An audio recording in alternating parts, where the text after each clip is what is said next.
this opportunity to come forward and talk to you all about what is by far the number one issue facing us as a city, and that, of course, is public safety. And I really appreciate the broad interest in the community on that, and naturally, you guys are right in the middle of it as well. So I'm going to start by just running through what we have been doing. You all are well aware of that, but just to kind of set the table for what's going on so that we can have our conversation accordingly. Okay?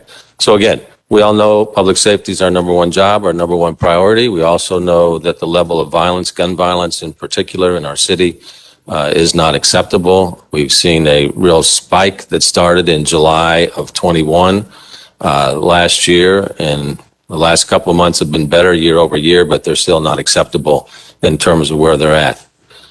I want to kind of set our challenges in terms of what national challenges are. And I know some of y'all don't like to hear about this as a national problem, but the reason why this is important is whenever you're trying to solve a problem, you've got to understand, is it just a problem here in Louisville?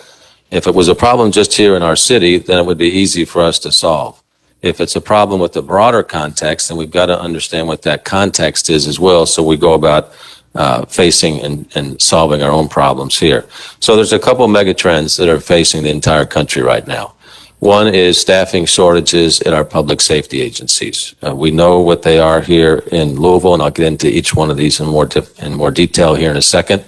But they're facing the entire country. The private sector is having problems hiring people. That's impacting our ability to hire people and what we need to pay as we see that we are not competitive in some of our positions. So then that leads to budget questions and how we're going to find the budget answers around those. The proliferation of weapons on our streets is worse than it ever has been, particularly illegal weapons. So that is a major contributor to violent activity, along with the proliferation of gang activity that we've got going on in our city, in particular beefs between separate gangs and younger people getting involved in gang activity, including more and more young girls involved in gang activity as well. COVID-19 was a factor in terms of separating our young citizens from adult role models in the community. In terms of that type of influence, that was greatly hurt with the closure of JCPS and community centers, et cetera. And then there are low levels of trust between some parts of our community and some parts of the police department. And that impacts our ability to get information from our community to help us solve some of the violent crime problems. So those issues are impacting us, and they're impacting cities around the country as well. So when we get into some more of the details around this, we can see that the staffing shortage, and this is just some examples of what I think everybody knows are national issues. It's not an excuse. These are our problems here. But again, we need to understand there's a bigger context to solving the problems. In terms of staffing shortages, LMPD obviously is short about 300 sworn and 80 civilians. If we're fully budgeted, we'd be about 1,300 sworn and 400 civilians. Our recruit classes, the most recent one was 15, which is much smaller than what we would like. We've got two classes we've got one class right now of recruits of 14 and another one of 28, MAC 50, which will start November the 1st. So we're expanding our efforts in recruiting of new police officers. We're hoping that the lieutenant's contract will pass you all's vote here pretty soon. That needs to take place before we start talking about the officers and sergeants contracts, because we want to understand where we're at on the issues directed at reform with the police in the community to build trust in there. Hopefully that's approved, so then that becomes part of the officers and sergeants contract, so then we can work out the rest of that contract. So that's what's going on with LMPD. With our corrections, you guys have dove into corrections quite a bit. You understand we're about 20% short on our staff in corrections. Just as a comparison, state corrections is 50% short on corrections. So it's not something per se with Louisville Metro Corrections. This is, again, a state problem, a national problem. But we're not competitively paying people in corrections. We got a contract that's in place. The challenge we're going to have, and you all are going to be a big part of solving this challenge, is that this compensation problem is not just a corrections problem. So what we see all over the country, as we know right now, is kind of a redefinition of what wages are required for people to work, with record numbers of people leaving the workplace. So we have issues in corrections. We've got them with EMA. We've got them with solid waste. It goes on and on. So if we just said, let's just increase the wages $5, we can't, in my mind, it's not going to stop just at corrections. So if we did that in all of our impacted departments right now, it would be a problem of about $45 million or so, at least $45 million.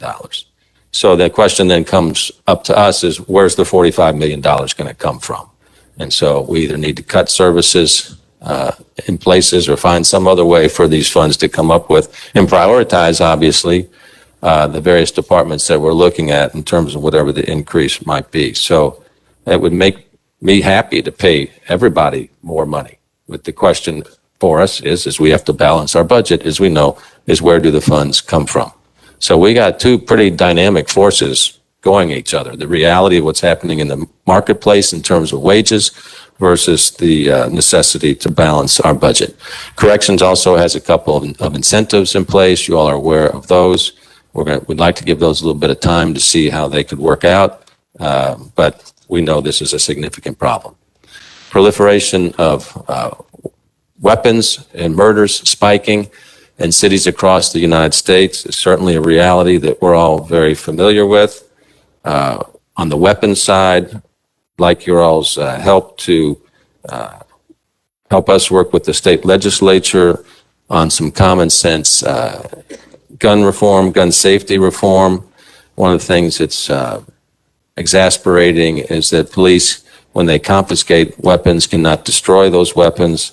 They're used in criminal acts. They just end up back on the street. So I would hope that you all could help us go to work with Frankfurt to see if we could help that. And then just also responsible firearm ownership. The amount of guns that are stolen out of people's vehicles and end back up on the street are a serious problem. And people need to be responsible if they're gun owners and be responsible for their guns. And we could use some help in terms of statutory provisions with that as well.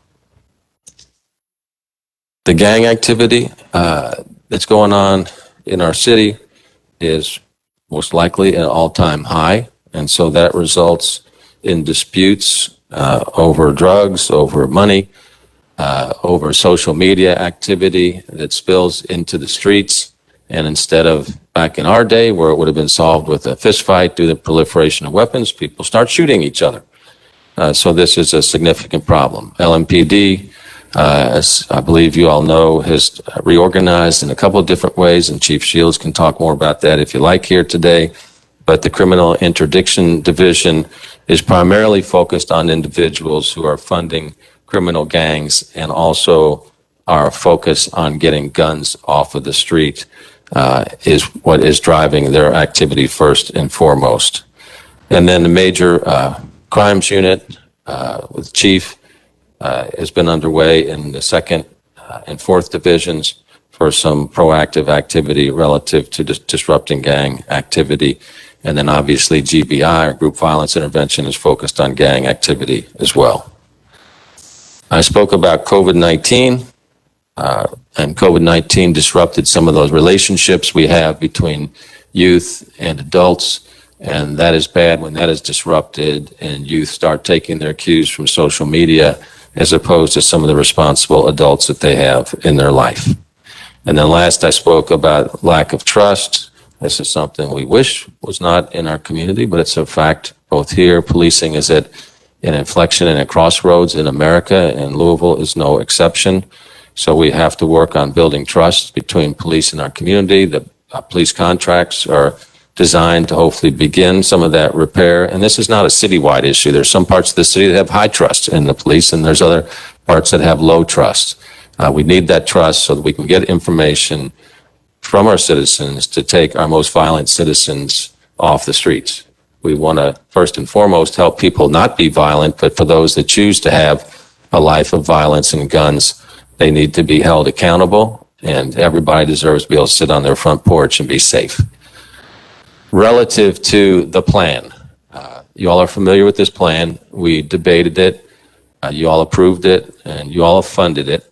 So it's a 6-series plan made up of these pillars that I'll go into, and that you all funded, which I'm very grateful for here with July 1st. So we've got a good, robust plan that's in the process of going in place. So it starts with community mobilization. So that's getting the entire community behind what's going on. And there's a variety of approaches within community mobilization, from the ambassador program, which is getting people more aware of all the challenges in public safety, to the reconciliation program to bring around the cultural aspects of people understanding the gulf between police and citizens and how to bridge what that gulf is. Our youth implementation team is part of this as well. They're a team that advises me from the voices of the youth about what's taking place in our city. And then other related initiatives around this are Lean Into Louisville, our One Love campaign, the Safe and Healthy Neighborhoods Advisory Council, and then our external partners as well. So these folks are all part of helping the community understand what our approach is to reducing violence in our city. We then go into the next approach, which is prevention. Okay, so how can we stop people from going down a life of crime to begin with? This is proactive money, which it's a much better to spend money here. Most people, when they think about public safety, they immediately want to start talking about the police. As you all know, police are just the law enforcement side of this. So our prevention program is quite robust. It includes our Office of Youth Development, our Pivot to Peace expansion, Summer Works program, emergency assistance funding, our youth chats, our Clean Collaborative, and then young adult youth opportunity campuses as well. So we're focused here, again, on stopping kids from going down crime. And as a lot of you all know, this is the first year where we're starting to fund some of these initiatives. On the intervention side, so this is when crime has taken place, and now we're trying to stop more crime from taking place. So part of this is to make sure that we have the proper level of trauma-informed care in our community. If you've been involved with this or know of others, it's extraordinarily traumatic when you're in and around gun violence. So making sure that we're giving the proper mental health assistance during these times of need is really important. A hospital-based program is when we go into our hospitals after gun violence or knife violence has occurred and talked with the people that are victims and talk to them about the odds of them being victims again. If their conduct does not behave, and do they want to off-ramp out of this life, or if they're a victim, what are their concerns and how that we can help them. It's a very effective program. Clergy response team is another one of our elements where the clergy is involved in talking to the community and community members on how we can stop retaliation from taking place. This is our biggest concern in intervention, is to stop the retribution and the retaliation. The deflection model, you all have been big champions of that. There's $5 million in the budget dedicated to that. So yesterday, we were pleased to announce the launching of that after U of L and Spalding and others completed their analysis and study, and we'll be starting our pilot in the 4th Division, and we hope to be up by December 1st. So, of course, that program is all about sending the right first responder to the right location at the right time when a police response is not necessary.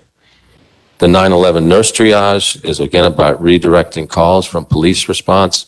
So part of the addressing our police shortage, where hope is going to be helped in some regard through the deflection model and the 911 nurse triage model. In other cities, you've got 4 or 5% of calls that are redirected and that do not require a police response. So we're hoping to see that type of relief for our police department as well. And then the community outreach teams, I think you all have seen them out and about, are just day-to-day case management and working with people that are at risk of being involved in further violence and making sure that they're getting the type of assistance that they need. GVI is a big part of this, so group violence intervention. We use the word groups and gangs interchangeably. The FY22 budget has $500,000 for the GVI initiative. We've started this program. It's really robust and it's underway, and in many ways, primarily as it relates to house calls. Our partners, our mentors, our coaches on this from John Jay are very pleased with the progress that we're making. We have yet to do any big call-ins, primarily because of the COVID restrictions. We hope to maybe have one before the year's over, but John Jay, I believe, has provided you all with their kind of view of where we're at, and they feel like we're making good progress, and we hope to have someone from John Jay here in the next month or two so they can give you a further update on where we're at relative to where they feel like we should be. Okay? And then enforcement. So this is the police area where people think about what's going on with law enforcement response. As I mentioned, we've redirected the focus of the criminal interdiction division from narcotics to using intelligence to target specific individuals that are known to be involved with violent crime. Louisville is not unlike the rest of the country in that there's a small percentage of people that perpetrate most of the violent crime. So the key is identifying who they are, letting them know that we know who they are, and the accountability steps if they have taken an action against the law or if they intend to, and what will happen to them as a result of that. Through September 1st, CID's made 78 arrests, of which 45 are identifiable gang members, and they've all been charged with multiple offenses.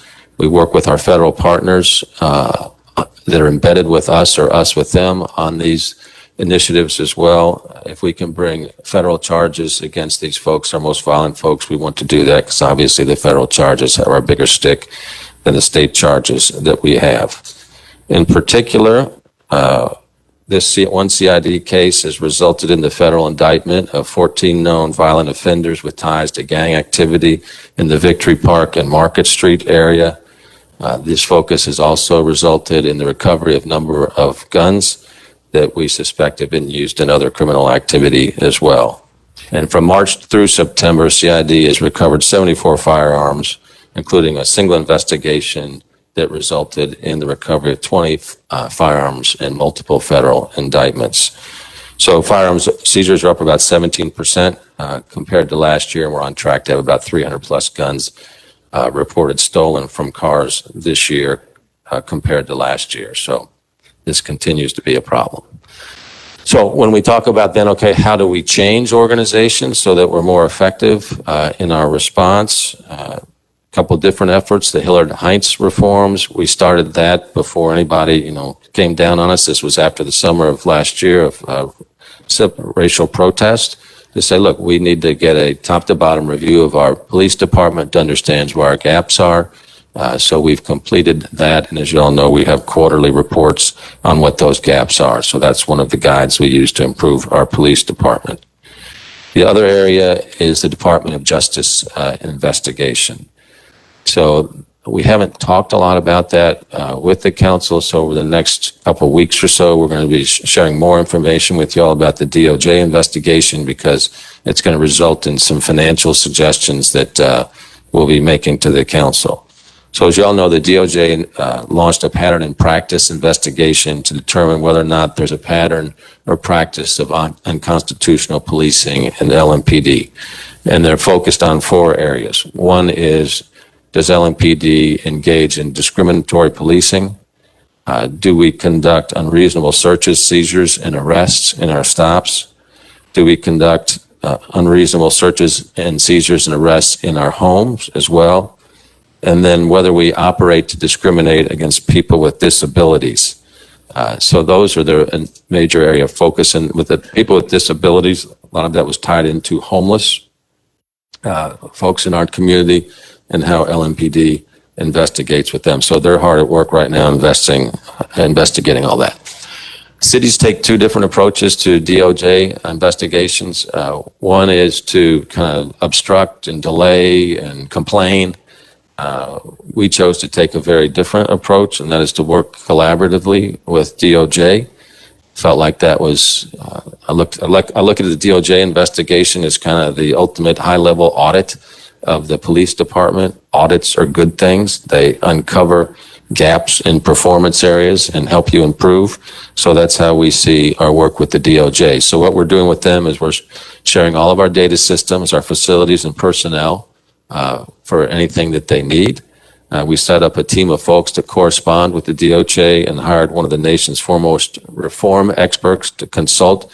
This individual has been involved in many DOJ efforts, most notably in New Orleans and Baltimore. And then we've also set up peer networks with other cities that have gone through or are going through the process of a DOJ investigation so we can learn from each other. And so we're mapping out also then what we think a gold standard community-oriented policing looks like when we're at the end of this.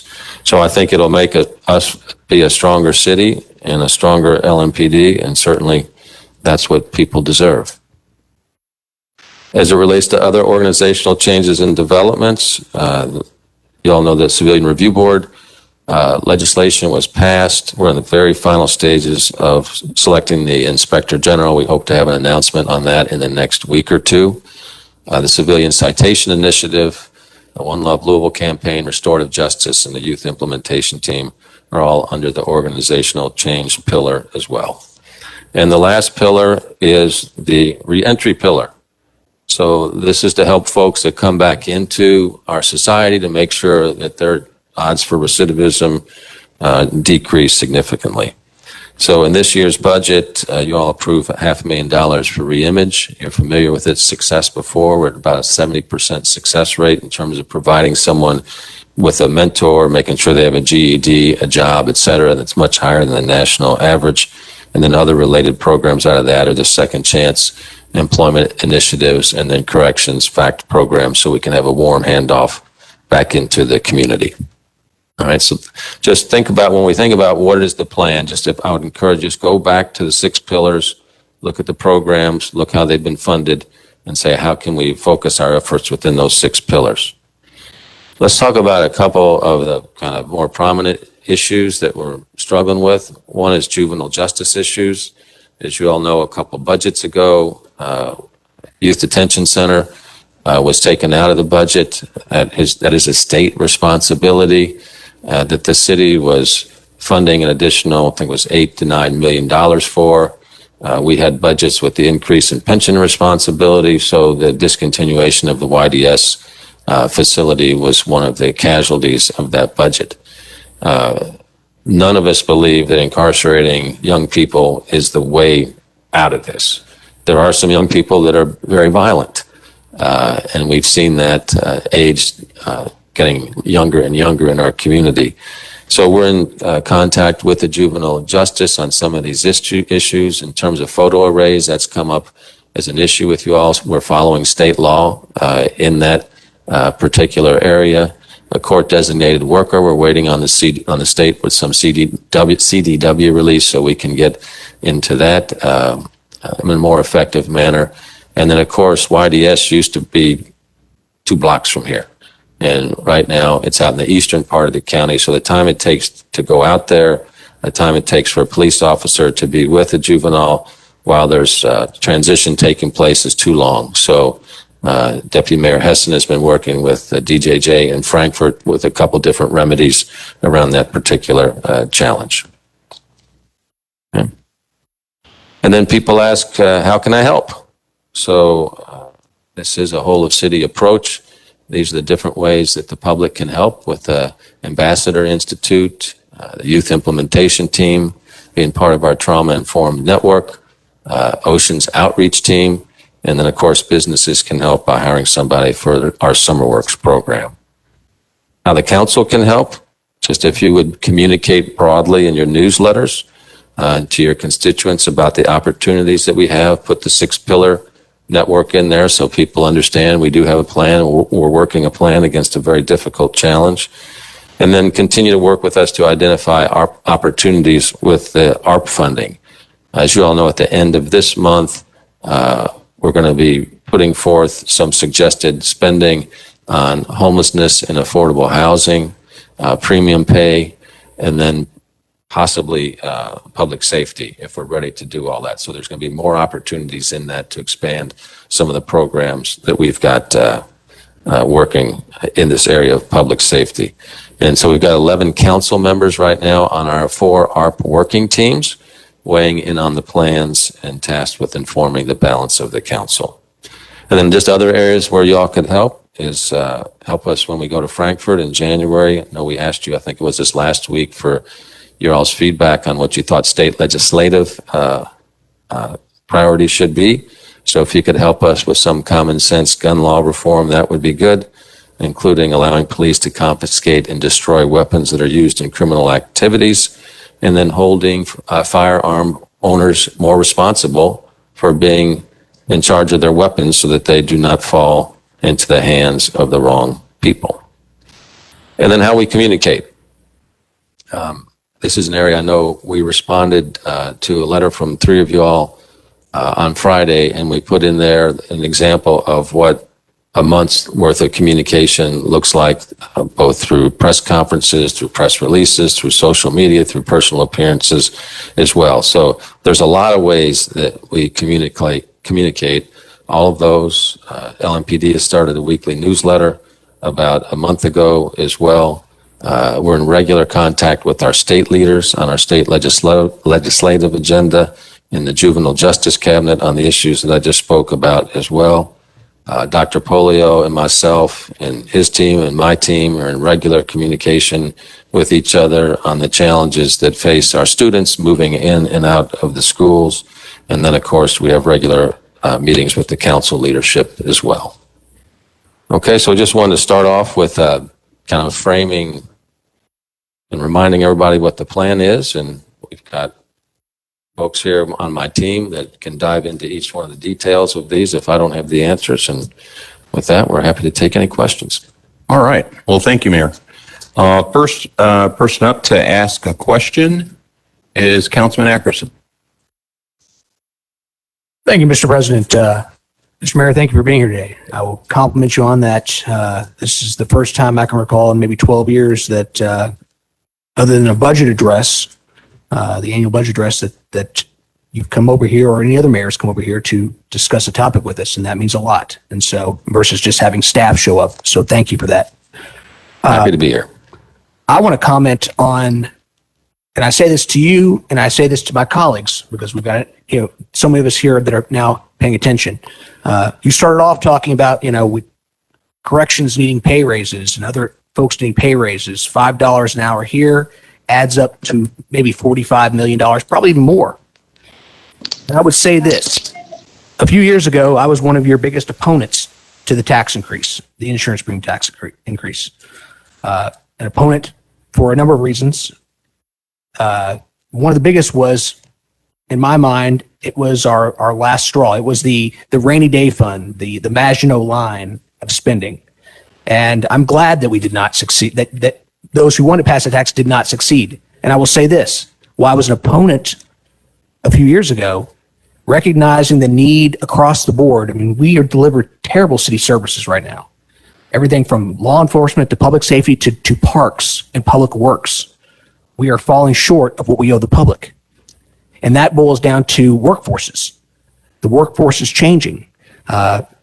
Corrections pointed out very clearly, why come in and have defecation thrown on you and be subject to violence for $17 an hour when you can go to work for fast food for that kind of money, or go deliver for FedEx for even more money. So with the workforce changing, I too change.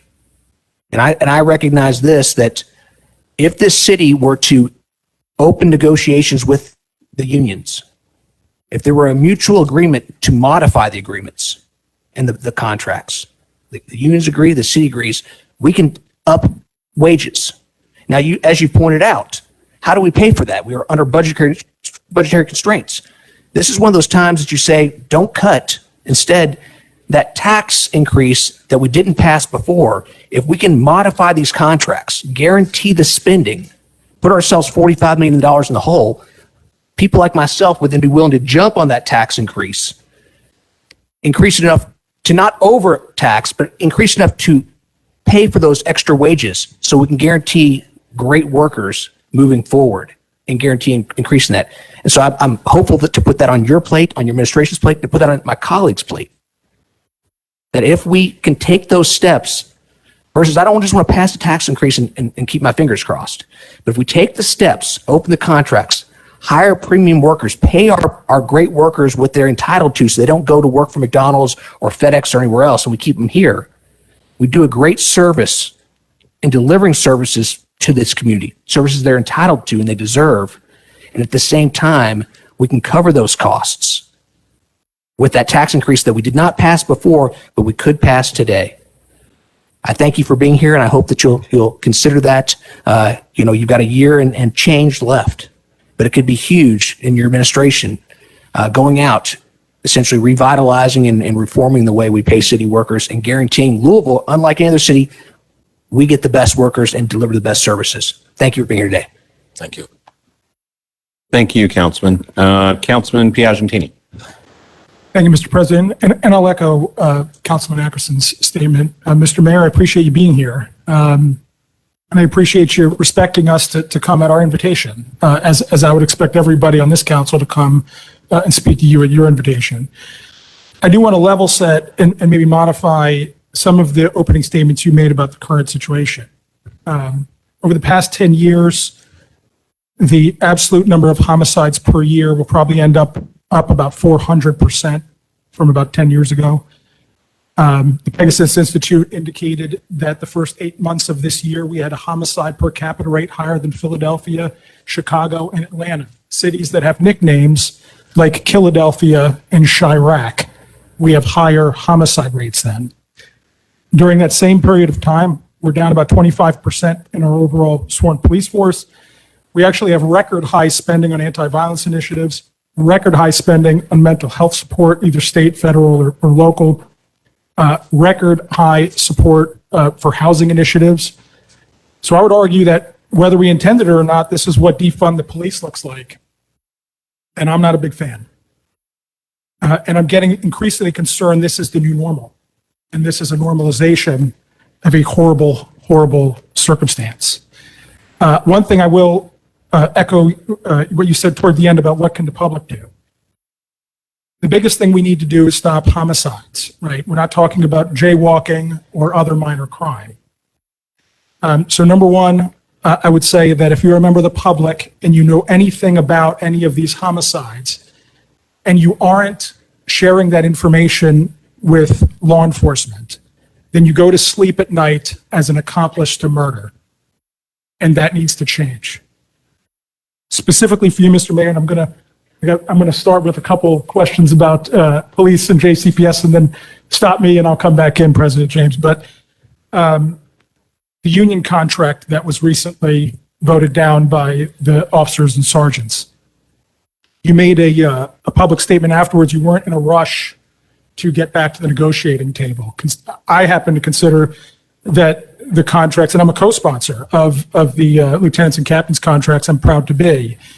But do you regret those comments? And once this contract hopefully is passed, do you agree to immediately get back to the negotiating table and do whatever it takes to get a resolution on that contract as quickly as possible?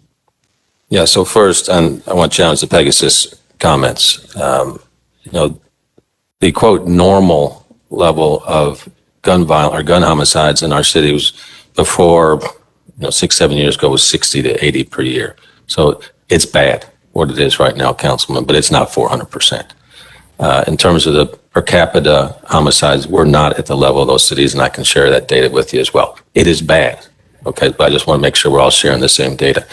Relative to the comment, no, I was not going to rush right back to the table the next day. The most important next step will be what you all decide to do with the lieutenant's contract.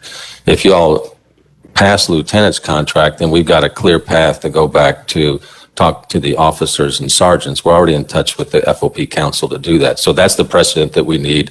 We're already talking with them. Once you all pass or not pass, that will determine the next steps with the officers and sergeants negotiation. But you'll commit, let's assume it passes, or when it passes, or when there's action taken to go immediately back to the table. We already are in contact with council on that. So when I said I'm in no rush to go back, that doesn't mean I'm going back the next day.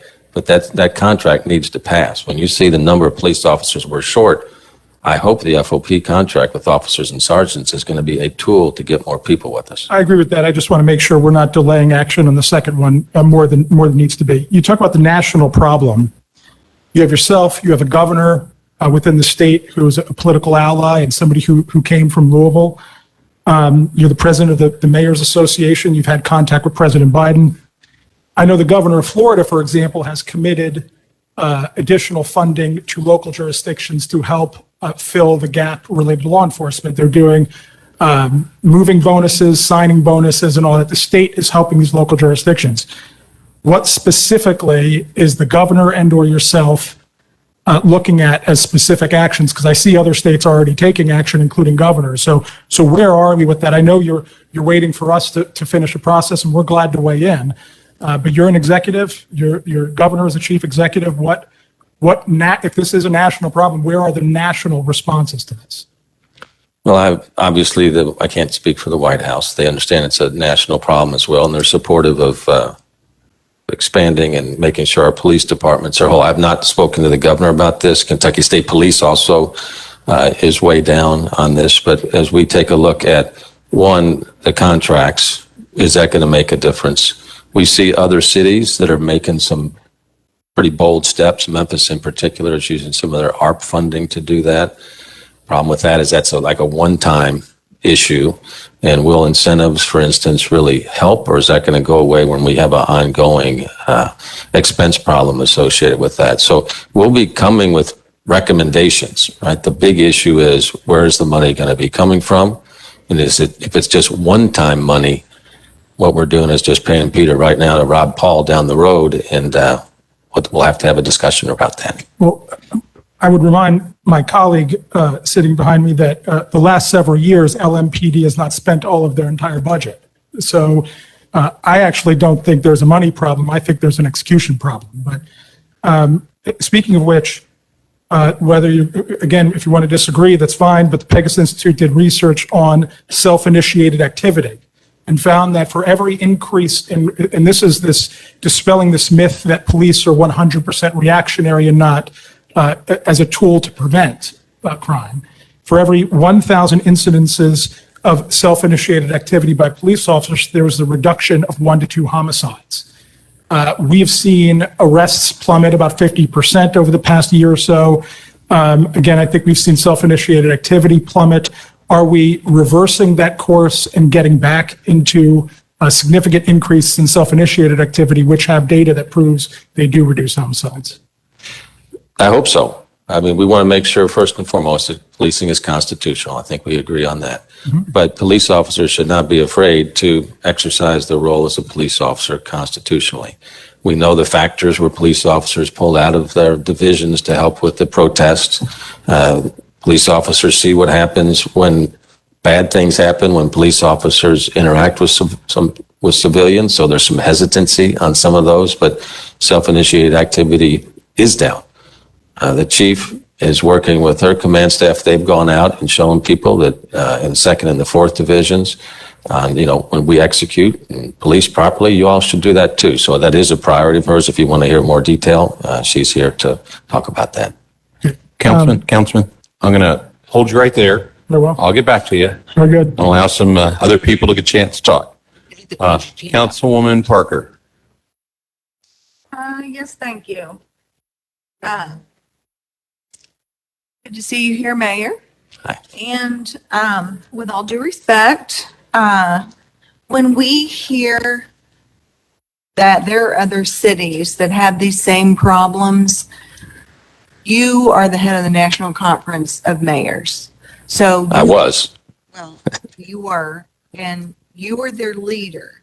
So for a couple things, I just want to ask you, what were you or can you do leadership-wise to offer solutions other than the social programs? Because we've had lots of social programs. We've been funding them for years, and they don't seem to move the needle. The problem has quadrupled.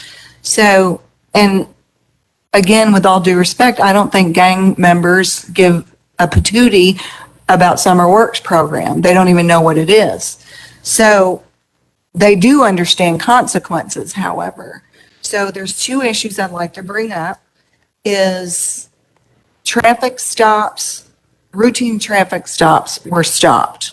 And law enforcement has said, we got so many illegal guns off the streets, but we can't do it anymore because they're not making those stops for whatever reasons those are.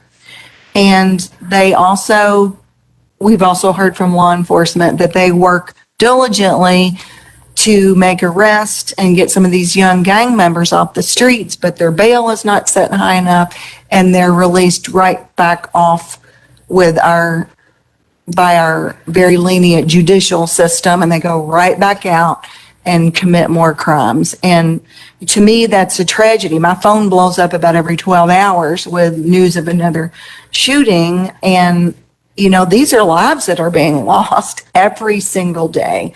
So I just, for those two main issues, could you address the traffic stops and could you address our judicial system letting these young criminals back out on the streets? Yep. On the traffic stop issue, that's one of the reasons why the DOJ is here, to look at, were there patterns or practices of unconstitutional policing. So that's one area that they're taking a look at. And so there's issues associated with that where there must be just cause to stop somebody for a traffic violation. Right, so there's people's rights that have to be monitored that are a part of a police officer making a decision there. I can, again, if you want to talk to Chief Shields, we can get into more details on that. In terms of the judiciary, we share that frustration. We see police officers work very hard to make arrests, only to see somebody else back out on the street the very next day, or a low bail can be set for a violent criminal. So that is an area, obviously, as you know, I do not control. But that is part of this whole equation about making our city safer. Would you be willing to have that conversation with our judicial system? Absolutely. Yes. We would like for you to do that. Thank you. Mm-hmm. Okay. Thank you, Mayor. Councilman Winkler. Thank you, President James. Mayor, thanks for being here. I'll echo Councilman Ackerson's comments. I think it's great that you came and hope that you'll do it again in the future. I've got sort of two questions that I want to ask that are really more, one is execution related and one is strategy related. So I'll start with the execution one. You had the slide on intervention and, highlighted some of our programs like GVI and the hospital-based trauma intervention. Can you talk a little bit about when should citizens of Louisville or residents of Louisville see what are the impacts of those programs and how do we make them noticeable where we start to see a bending of the curve? That is the big question, right? So I hope what people can see as it relates to GVI is the number of people that have been diverted away from criminal activity. Number one, that first and foremost is what the hope is of that. And second, for those that make the choice not to participate in stopping violent activity, how they're held accountable. So it's the gang arrests, the guns off the streets, the prosecutions that should be the leading indicator to some of these things. Now, we've got to make sure that what happens when you don't take one gang member off the street is a younger gang member comes up, right? And so that's where the prevention initiatives and investments take place. And they have not been funded over the years to the level that they are right now. We all agree with that. Budgets weren't worth what they are this year. So that's something that we're going to have to be monitoring this year, next year, to see what the effectiveness of these programs are. So, I pray to God that we continue to see the kind of month over month decreases that we're seeing right now. But, one homicide is too much, Councilman. You know that. So I'm not in the prediction business when it comes to that. I am in the business of making sure we got a good plan. You all are in the business of making sure it's funded, which you did. And now we got to execute, monitor, diagnose, improve, and listen to the community, listen to our police officers on how we can improve it. Thank you. So sort of building on that, I'll shift to my strategy question, which is really sort of a strategy question on problem solving strategy, right? I disagree with you, or I'm sorry, I agree with you. And these challenges are extremely complex, right? If there were easy solutions, we just do them. right? The question I have is, what is the administration and your philosophy sort of on solving a complex problem in terms of the general approach? Is it, we're going to try to do everything everywhere? Or, I mean, there's one school of thought that would say, you tackle the easiest problem first and then sort of small wins, build on big ones. Can you just talk a little bit about sort of the overall strategy on execution and sort of how you start to show results that people see and feel, and that we can rebuild, whether it's community trust, whether it's bending the curve on homicides? I just would like to understand a little bit on the execution side of the strategy, sort of what we should expect to see. I hope that question makes sense.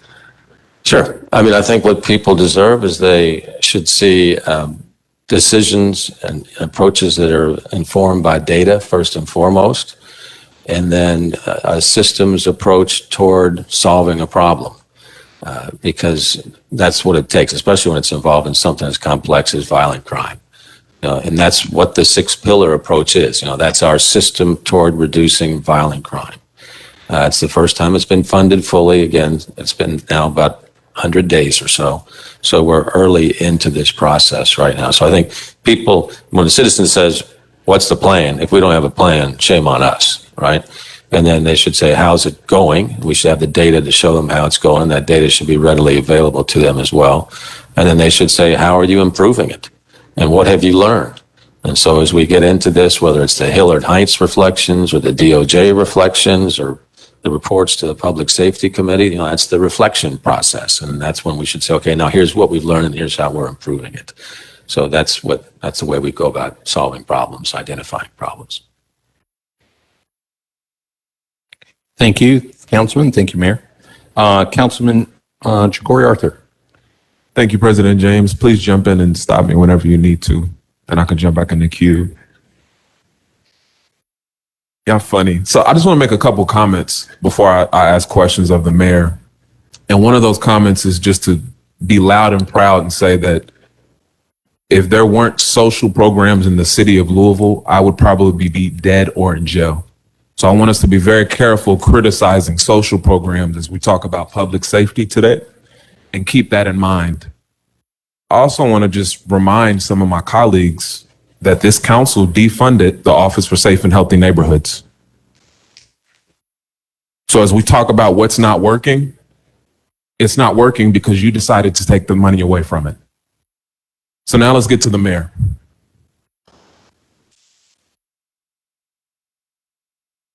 So I saw your list about causes of crime, and we've heard rhetoric out in the public, statements about gangs and guns and social media arguments. I've also heard on the flip side, you and other officials talk about root causes such as poverty, lack of opportunity. When we have that wide spectrum of comments being made about the causes of crime, it shows a disconnect in government. It shows a disconnect in our local leaders. Or when we see things like libraries and community centers also being one of the causes. Last year, absolutely. This year, not so much. Those have been open. So could you please provide some clarity around the root causes of crime based on what your administration sees on a daily basis, how you're operating, the root causes of crime in the city of Louisville? Yeah. And that's where the challenge comes into play, right? Because people in our society want an answer right now. The question I ask is, why is America such an outlier when it comes to gun violence and gun homicides, right? We are the only country in the world that has this level of gun violence and gun homicides. And to me, it's very simple. We have by far more guns on the streets of our country than any other country in the world, some 350 million guns on the streets. And then we have, for a developed country, we have by far the biggest gap in incomes and wealth of any country that's developed as well. So if you put together the desperation of poverty, multi-generational poverty, and guns, in today's world, that is a super toxic combination. And that's what's leading to this problem we have as a country and in our city as well. So that is hard to unpack and fix. You know, the gun situation is difficult. We live in a state where anybody can buy a gun. You can walk down Main Street with assault rifles. We see of the weapons that LMPD is seizing, they're higher and higher caliber, more destructive weaponry, oftentimes more than what our police officers carry. So that's a problem. Carjackings, when we arrest young people in carjacking, we have multiple weapons in the back seats of their car, and they think it's like normal. It's not normal, but guns are everywhere. And then it's on the second issue of poverty. Most crime is committed because people are desperate because they don't have the means to get something. If America, and then you say, why are we as a country that way? We don't have family supporting wages as the minimum wage. We don't have some of the basic social service care that other countries have, where this is not a problem. Okay, so we can't solve all of that here in our city. But if you ask me why I think America is such an outlier with gun violence, I believe those are the two root causes. So what we do with our budgets, as we know, is good work. When I say us, I mean all of us together. When we provide $3 million for down payment homeowner assistance, that's great. But it's just 150 homes. Okay, we're talking about people that can pay rent, but they don't have down payment enough for a mortgage, so they can't build wealth. We're seeing the market take care of itself. It seems like right now on the wage issue, minimum wage doesn't have any meaning anymore. You've got to pay people much more for them to come to work. So the efforts that we do to fight poverty as a city, Evolve 502 is a great example. Number one disruptor of poverty is a post-secondary education.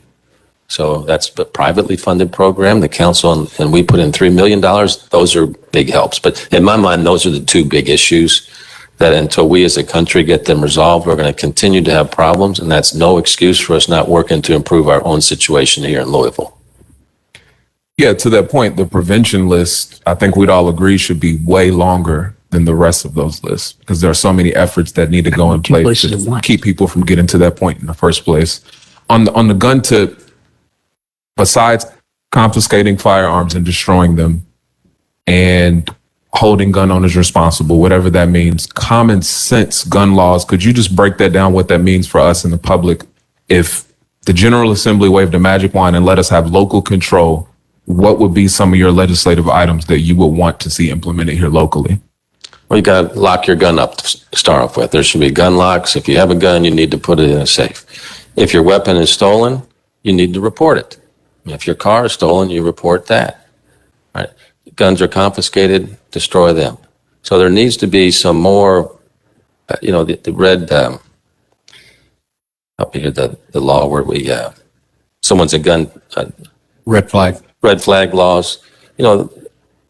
We need laws like this that just protect us from each other and people from doing more harm. So those are basic areas to start as the state that I think are baby steps that are not controversial steps, in my view. It's been difficult in Frankfurt to get this done. One more question, then I'll hop back in the queue. We talked about how you had leadership from mayors across this country. And oftentimes we hear about the national surge in homicides.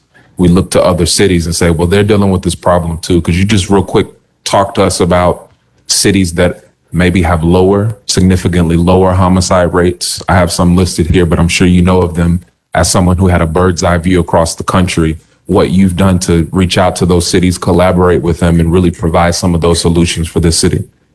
Right. So you see the reimagining public safety stuff, the 6 pillars, those are a result of national benchmarking and national research on what the programs are out there. Most of the states and cities that have lower homicide rates are states that have more restrictive gun laws than what we have here.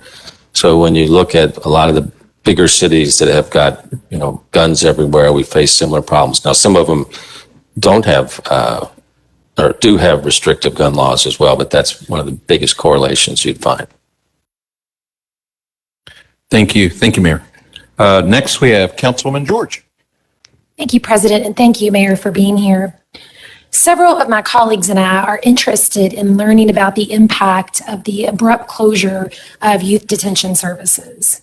So you mentioned it well when you said no one wants to see more young people detained. We also, though, don't want to be missing an opportunity to intervene in the lives of a young person. So my question is, what do you see as being the specific impact on the closure as it relates to the rates of crime? Yeah, so that the first year that was out of the budget was FY20. Yeah, 2 years ago. So I can tell you from in talking to our police officers, what we see is we see juvenile activity in crime, violent crime is increased. Oftentimes that results in a juvenile just being released to his or her parents as opposed to the detention center where we can really evaluate what's going on. So I know that's frustrating from a police officer standpoint, but frankly, I don't hear anybody that says the answer is just to lock everybody up either. So we're not at that level. But there are some of our young citizens that are violent and need to have a path away for a while to see if they can change their path. So in terms of the impact, our number of youth involved in shootings and homicides is up this year over last year, so they've been more victimized. We know that the older gang members try to get younger people under 18 to commit violent offenses for them because they're not held accountable as those over 18. I don't have the numbers around that, but that's well known within our police department. Thank you. And then last question. I know you mentioned an array of areas or opportunities that we could be scaling up that I believe you said Ellen was working with the state. And if we can go back to that slide, it involved things like photo arrays, the CDW's office, and of course the facility itself in the East End. Can you speak a little bit about generally what those opportunities are? Yeah, if you want a richer answer, I'm going to ask Ellen to do that. Thank you, Mayor. Thank you, Councilman. Ellen Hessen, the Mayor's Deputy. Yes, I've been having some conversations with our partners at State Juvenile Justice. That's Commissioner Vicki Reed and the AOC, the Administrative Office of the Court Staff, and they are the folks responsible for the court designated workers. What we're trying to do, there we go.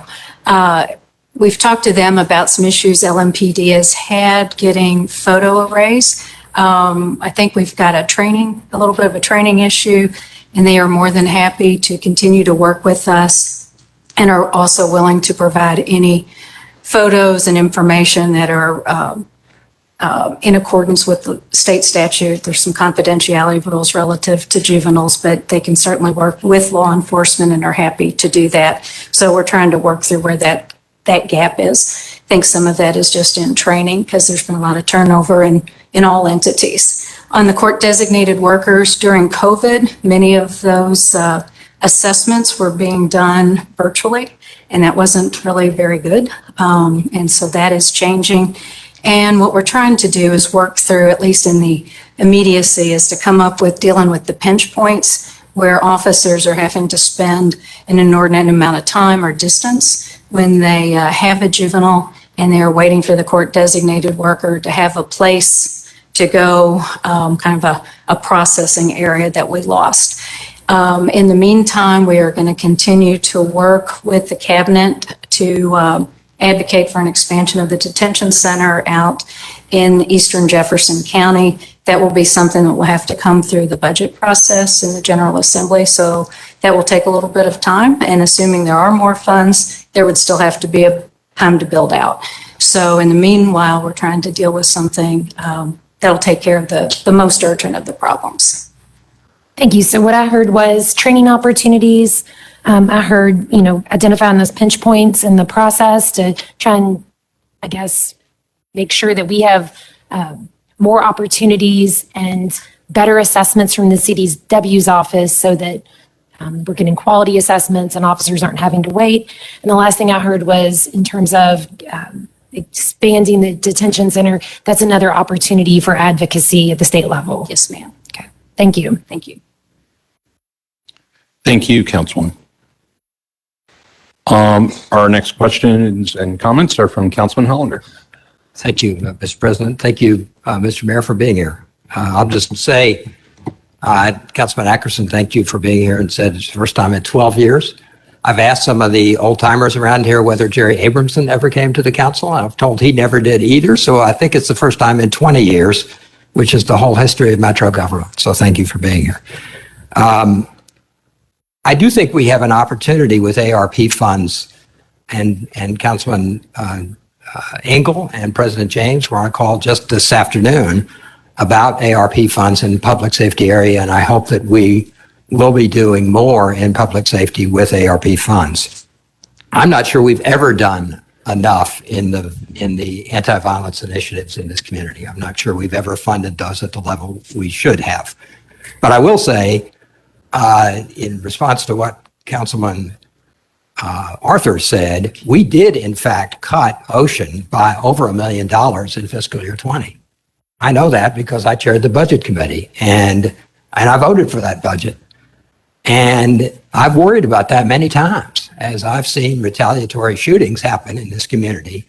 To cut a program which was designed to prevent retaliatory shootings is something that I wish I had that back. And I don't mind saying that. We also cut YDS. I don't know whether that was the right decision, but I've worried about that too.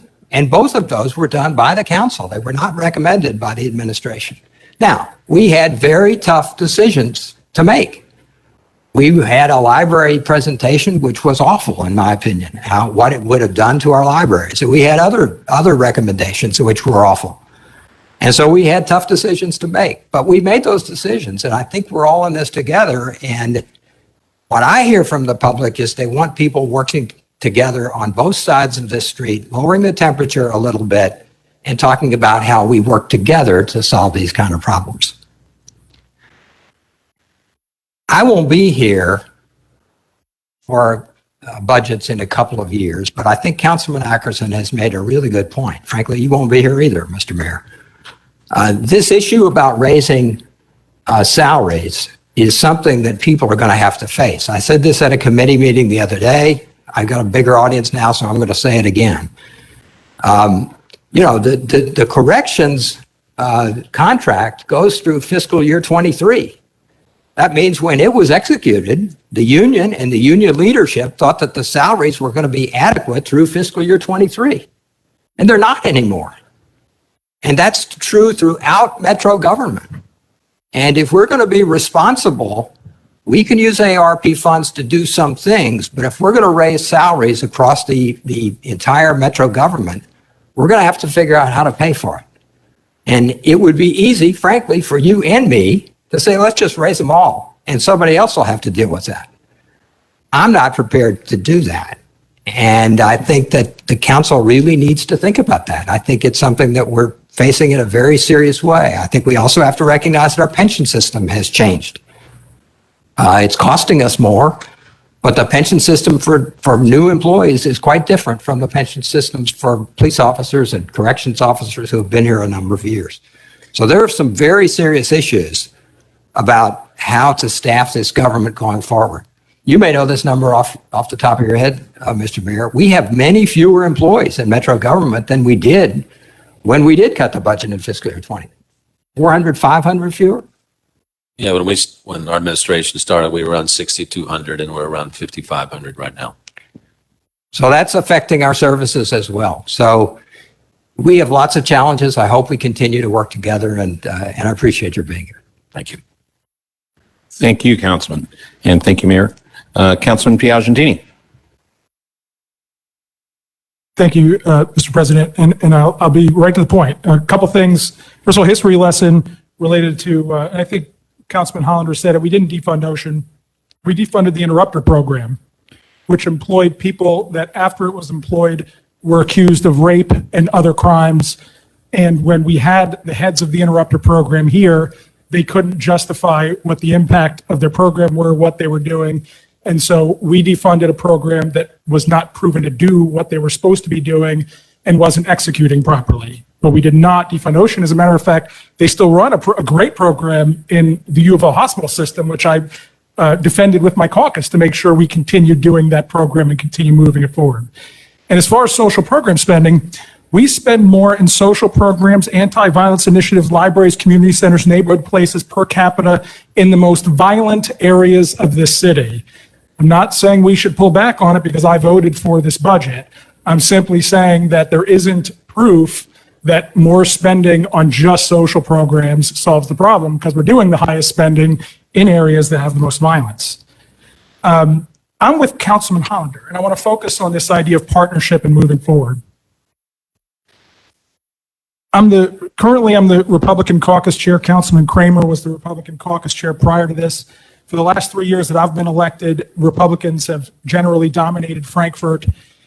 And I remember in a very early meeting, Mr. Mayor, you and I had with some of the Republican delegation from Jefferson County, the request was made that when your administration went to Frankfurt to bring some of the members of the Republican caucus with you to demonstrate a level of bipartisanship. To date, I don't remember ever being asked to partner in that way. So for example, related to juvenile justice, part of the issue is that we were subsidizing the state to the tune of $11 million a year for something that was their function. That was a huge portion of why we made the decision to shut it down, not because we thought it was the best thing to do on the planet Earth. So my question for you is, will you commit to working with myself and some of my colleagues to partner with Frankfurt? Because I think there's a big opportunity around juvenile justice to improve things. I think the data is clearly there. I'm not going to go back and, re-adjudicate our decision a couple years ago, but I think we need to adjust. Can I get your commitment that there will be not just some emails flying back and forth and weigh in on this agenda, but can we work together and go to Frankfurt together on areas we do agree with? We won't agree on other things. That's fine. We can fight those out later. But on the things we do agree with, will you commit to partnering with us in our relationship with Frankfurt to try to improve those things that we do agree on? As long as you agree to buy me a beer after the meeting.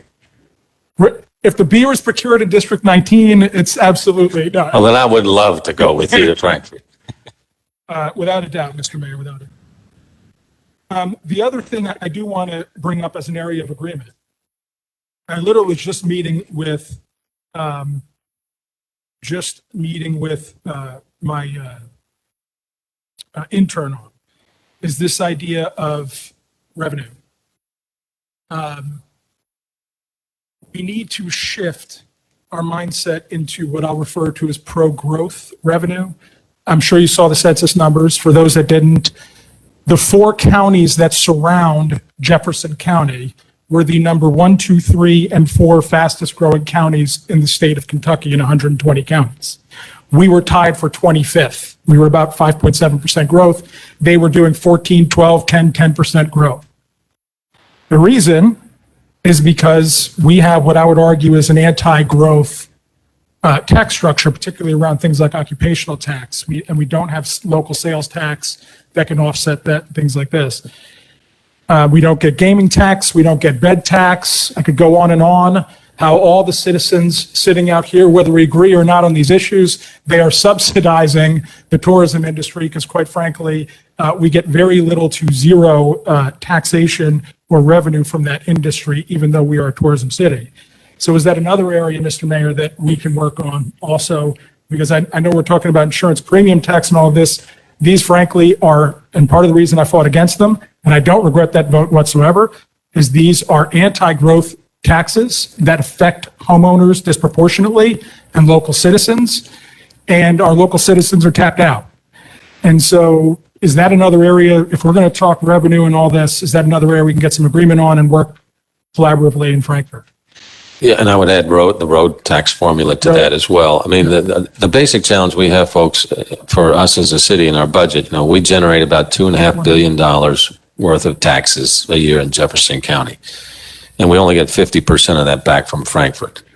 And so that's why we have our occupational tax, for instance, because we don't have a fat government here. When you take a look at our government compared to our peer cities, we're in the lower quartile in terms of per capita spending. So I would love to work with you on that. If we could just get a couple percent more back. It would make a huge difference for us here. Yeah, bluntly, I would like to see it offset by some of the occupation, whatever the impact would be on local residents to be offset by that dollar amount in their occupational tax. So the net gain to the city would be the tourist's impact, but to not overly burden local residents. We want them to live here. And I, as a bordering council district, I'm sure Mark Fox, Cindy Fowler, and everybody else that's on a bordering district, Scott Reed, they watch people move right across the county because of tax structures. So. And then the key point is, I mean, we've got to have a healthy Louisville. I mean, that's why the region is growing. So anything we can do to help us, there is not just, if you don't mind. No. I mean, there's very little financial incentive when we make some of these decisions we make around urbanism and hotels and things like that, because the state gets all of the revenue in terms of the sales tax. There is an area that we 100% agree on. And again, that's where I'd love to partner with you. Last question, because I said to President James, last question. JCPS, I am a little concerned. I read in your response, you talked about regular meetings with JCPS. What I saw after Tyree Smith's death was not. It looked like there was just a divide that happened, right? I saw JCPS folks pointing their fingers at us by your administration. Your administration was saying, well, JCPS needs to kick in a little bit more and do things, which to some degree I agree with. I'm more with the chief on what I think we need to do there. Either way, it necessitates partnership and discussions. I've spoken to senior leaders over at JCPS. I'm in what I'll call the administration, Dr. Polio's office.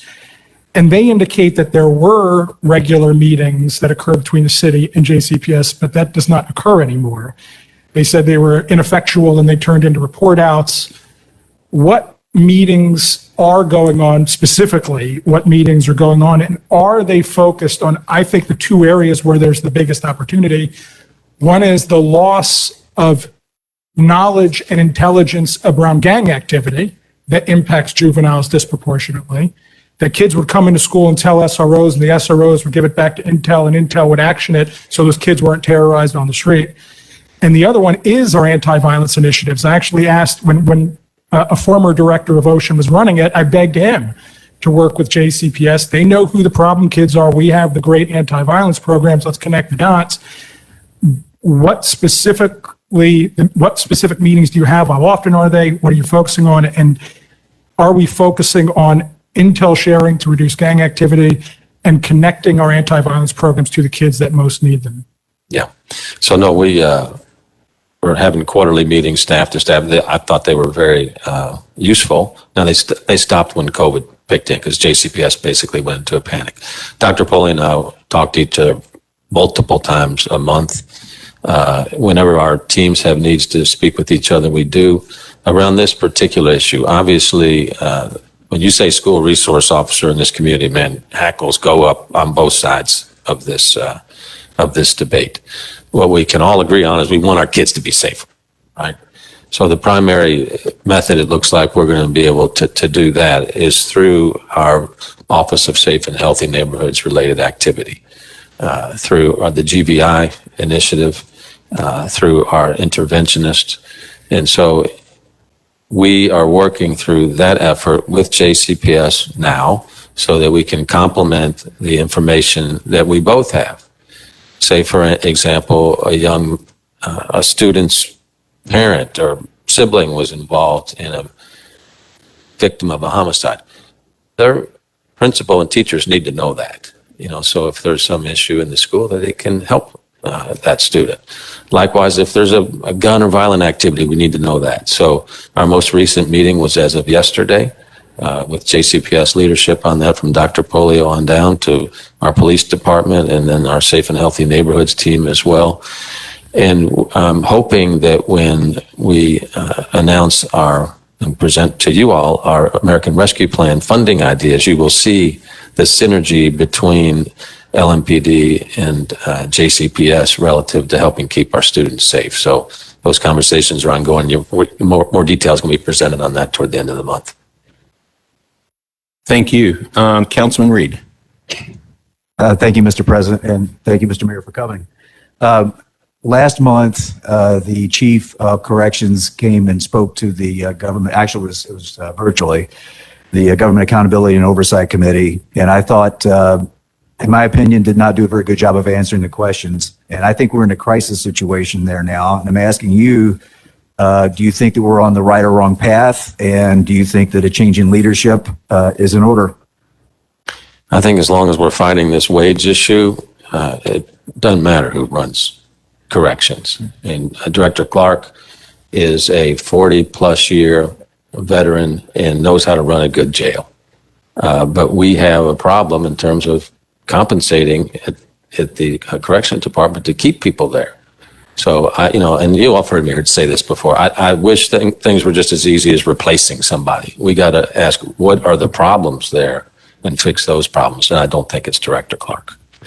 And my second question is, Chief Shields spoke a few nights ago at a public forum, did a very good job, I thought. And one of the things that she said was that after the Breonna Taylor tragedy, that the police officers are more reluctant to make routine stops. And one of the things that I've heard from either retired LMPD that I've spoken to or people that choose not to be identified is that they feel as though the mayor does not have their back. Do you have the back of LMPD, sir? I hear that, and what does that mean? I'm asking you. It's like, I don't know what it means. What it means is we've got a good group of dedicated police officers, and when they constitutionally police, I've got their back. If there is bad policing going on, that's not permissible in this city or any city. And our citizens need to know about that. So I got everybody's back when they follow the law and do the job the right way. Okay. Thank you. Thank you. Thank you, Mayor. Councilman Arthur. Louisville made national news in August because of how low our homicide clearance rate was. One of those national articles featured some insight into the killing of my lifelong friend. And I've been talking with his family at least once a week since he was killed earlier this year. And they are frustrated. We are frustrated with the lack of follow through and follow up with LMPD when it comes to any information they have shared directly with the police department. We hear a lot about the low morale of police. And we also try to conflate that to compare it to the low homicide clearance rate. So my question is, if we have citizens that are willing to talk with the police about what's happening in their community, what's the disconnect? Why are they not following up? Why are they not following through with those citizens? If the chief is here, she can speak to that. But I'd just like to know, of course, from my own perspective with my friend, but across the city at large. Yeah, well, citizens deserve, timely and full follow-up. But I will ask the chief, do you want to speak more to that?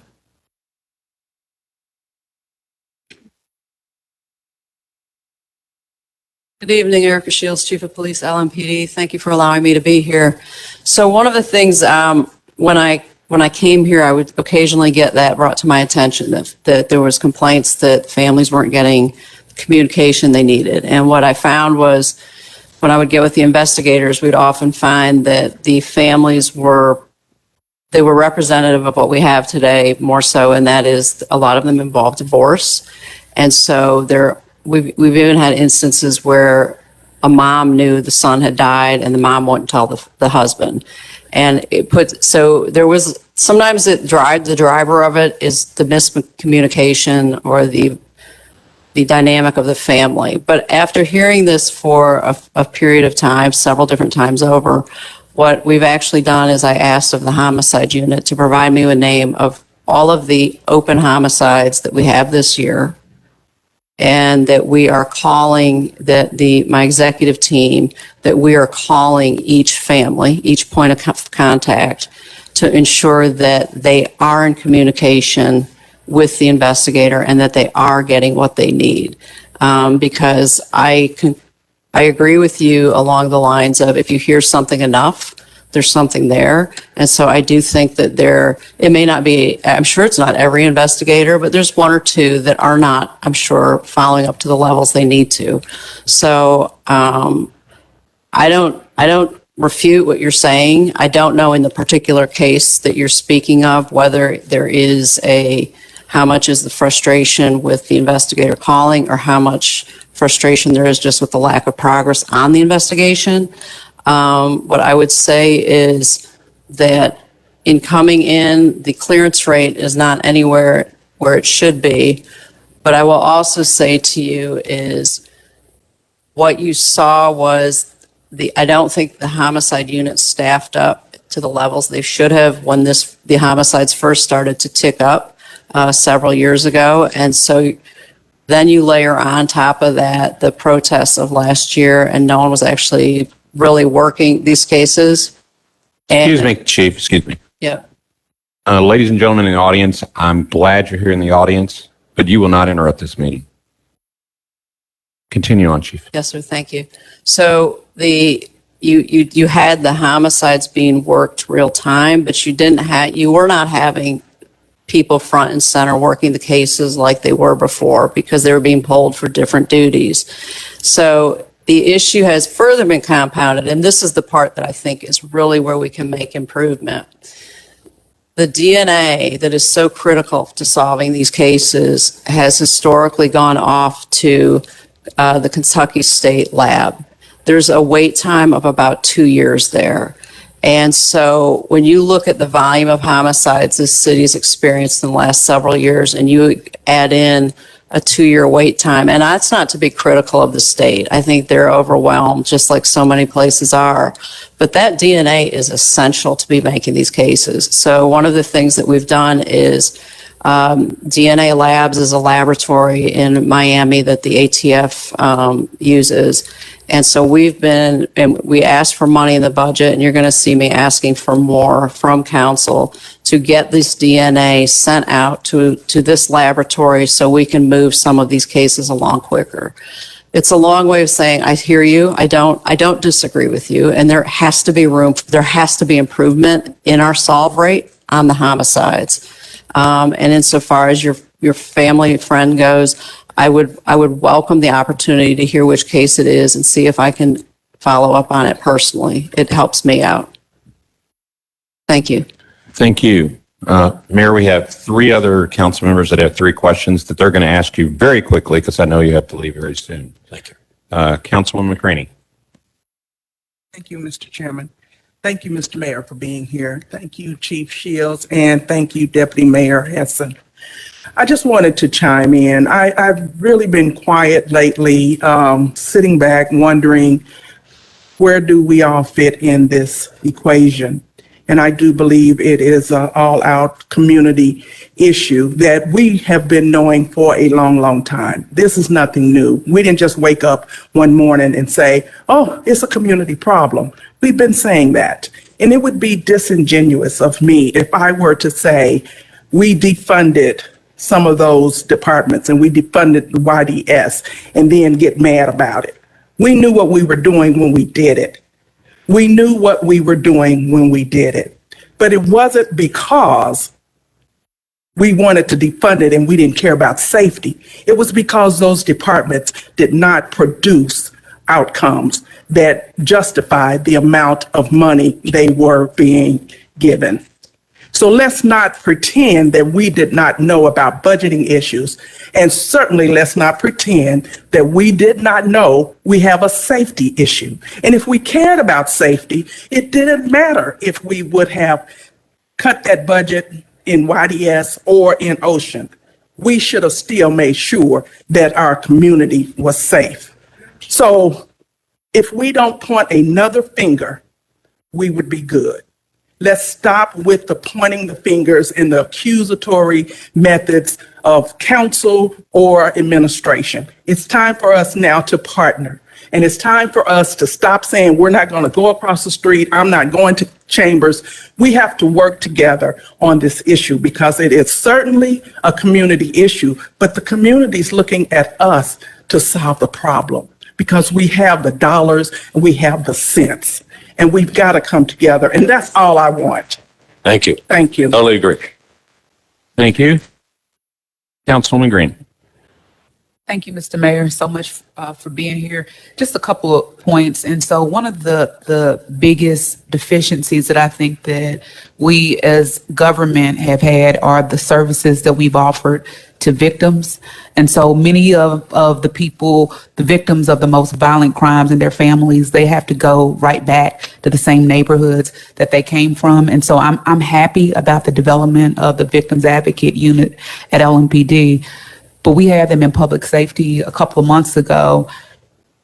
And the chair of that department told me that they had $2,500 to utilize last year to try to relocate and to try to give victims of families to be able to put them up in apartments. $2,500 in a city the size of Louisville, $2,500 in a department with a budget the size that LMPD has.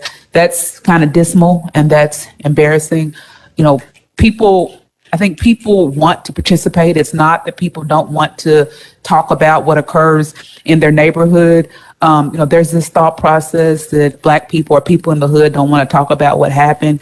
They do. We do. But when you have to go back to the same place and you're scared and you're terrified and people are expecting you to speak up and the city is not offering any support, that's a problem. So it's just something for us to kind of think about as we move forward, how we can support victims, how we can encourage people to come forward. The next point is just that yes. Well, I'm happy to report, I know as part of the ocean budget this year that y'all approved, there's a lot more money in it than $2,500. Well, So good. And active conversations with folks that need to move, need to change their circumstances to change the outcome. So that's I appreciate big that. follow-up with specifics. And then my colleagues, we did send over, I think recently, $40,000 to the Victims Advocate Unit because it was just kind of pathetic, that $2,500 amount. And then the next point that I have is that, job training and development are critical and key. Nobody wakes up and just says, oh, I want to be a killer, I want to be a drug dealer, but you want to survive.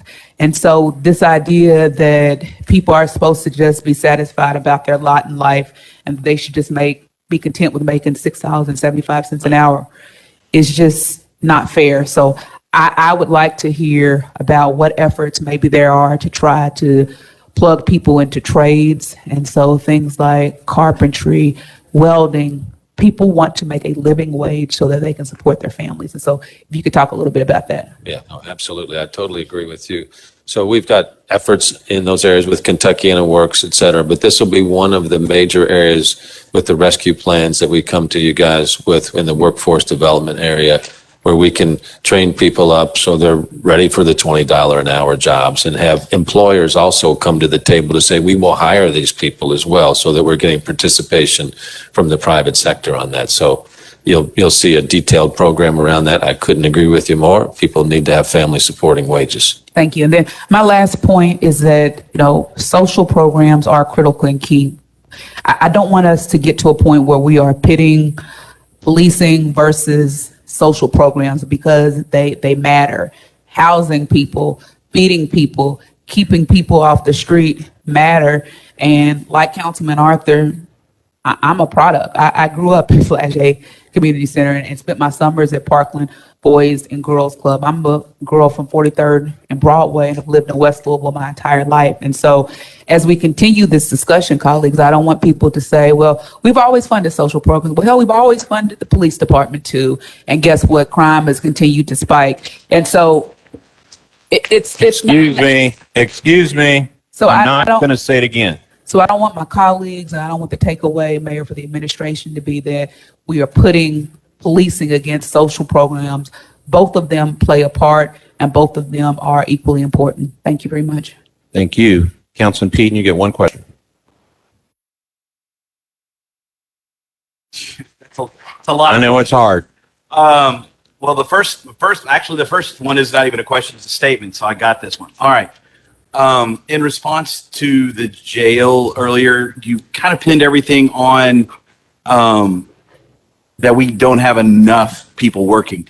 One of the things that came out in our committee the other day was they're not well equipped. They don't have safety equipment. They don't have radios. They don't even have flashlights to go into dark corners when you got to figure most of those folks there want to kill them. That is something we can take care of, and that is something that we have money for. So I would love for you to commit to fixing the things we can fix. You're right. We can't go out and find 100 jail workers tomorrow, but we certainly can buy vests and buy flashlights and buy radios that work and make sure that the folks that are good enough to show up for work are as protected as we could possibly make them. And that is something that your chief really was non-committal about the other day. So, I'm sorry, respond. Yeah. First off, these folks got a very difficult job in the jail. We should all start with that. Second, I've asked Matt Golden, he's in the final stages of preparing a series of options that we can look at. So what is it that we can do now? Okay, to change wages and all that, as you all know, it's hard to do like right now. It needs to be addressed, but what can we do now? So I expect those recommendations sometime next week. And so then my question that you allotted me, thank you, is a couple of years ago, this exact question was asked in these exact chambers of one of your department heads. Earlier when Councilman Reed mentioned, do you have the police's back, specifically the police? I'm going to expand. And you basically said if they act correctly, yes. And if they don't, well, most everybody does act correctly and constitutionally. So my question that was asked a few years ago was, how much responsibility do you feel you have in your position regarding the morale of police and corrections and every other city department that you need to maintain for the ones, again, going back to the people who are great enough to show up for work every day? My position certainly as the mayor has a lot to do with that. You know, now my constituency is the city of Louisville and all the citizens, right? So when we get into law enforcement in particular, sometimes it's presented as a either or, right? You're either for the police or for the community. I don't buy that, right? It's for everybody. So as long as everybody does what they're supposed to do, yes, I'm all for them. So we got to make sure they've got the right leadership, the right compensation, that we've got the right partnership together to make that happen. And then they see that that proper support is there. So I certainly play a large role in that. Oh, I just say we have a morale issue in all departments. Public safety tends to get the lion's share of the headlines, but every department needs a hand up. Thank you. Thank you, Councilman Purvis. One question. Thank you, Mr. Mayor, for being here. We've had a lot of issues with TARC this year, and a few of their employees continuously reach out to me, and they just feel like they are not really getting the respect, or they don't feel as though their services are valued. And I just wanted to know, do you think from the drivers even down to the maintenance men, do you consider them, or would you consider them essential workers? Yes, they absolutely are essential workers. I mean, the operators of the bus are, not only they drive the bus, they're tour operators, they're marriage counselors, they're safety resource officers, and all the things that they have to do. So they need to be appreciated fully for that, and they are essential workers. Okay, and one last thing. I'm sorry, Mr. President. One last thing. As you travel to the West End, and I know you can't help but see what we see on a daily basis here. We do all we can in reaching out with your departments and trying to make the West End better as far as cleaning and other issues. How do you feel after coming to some areas that really need attention compared to other areas of the city? Do you feel like there's something that you can be more aggressive about with your departments and making sure that things are taken care of? We are lawmakers, but we do all that we can to reach out to these departments to clean up the city, to enforce things that are on the books to be enforced. And whether it's lack of manpower or lack of enforcement, I just want to get your thoughts on how do you feel about what you see when you come here versus how do you feel about when you go to other parts of the city? Thank you. Thank you. It depends on where I go. I mean, I do think one area where we've made progress together is in our Clean Collaborative and our ambassador programs. I mean, the city is cleaner now than what it has been. There are some areas when you go to, they look pretty trashed. And whether that's a public works problem or just an event that it's been there, it's not been cleaned up quickly enough. Two different issues, how the people that were involved with cleaning it up, et cetera. But if there's any specific issue, and I know we've talked about it before, Councilwoman, we want to know that and we'll be right on top of it. Thank you, Councilwoman. And last, Councilwoman Shanklin, one question. Thank you, Mr. President, and thank you, Mr. Mayor, for being here. My question is, as I was listening to Councilwoman Jessica Green, I thought about my district. What can we do about these, when they had drive-bys, someone that's been killed in the house is sitting empty, bullet holes still in the windows? Do we have money to address that? But right now, there are several houses that have had people shot and killed, and bullet holes, windows are broken out. Nobody lives there anymore. What can be done about that? That brings the whole neighborhood down. Yes, no, I agree with that. We've worked on some specific properties together, Councilwoman. So if just let us know what those are and we'll see what we can do. We've got a variety of tools to do that. So help us on that and we'll follow up with you specifically on it. Okay, I'll give you the addresses. Thank you. Thank you. All right. Well, thank you, Mayor. I know that we are 8 minutes over. That is totally my fault. And I want to say to you, I appreciate you coming over to talk to us today. We've learned a lot. Just having the dialogue with you has been fantastic. I would ask that at some point you come back and that this not be the only time we have this good dialogue with each other. And I hope you have a great day and thank you very much. Well, I appreciate y'all. Let's show the city how we work together. Thank you. Thank you.